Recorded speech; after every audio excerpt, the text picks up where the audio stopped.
আমি মির্জা ফখরুল ইসলাম আলমগীর সশ্রদ্ধ চিত্তে শপথ বা দৃঢ়ভাবে ঘোষণা করিতেছি যে আমি আইন অনুযায়ী বাংলাদেশের রাষ্ট্রপতি পদের কর্তব্য বিশ্বস্ততার সহিত পালন করিব। আমি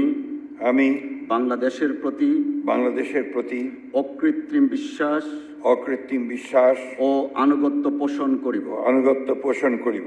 আমি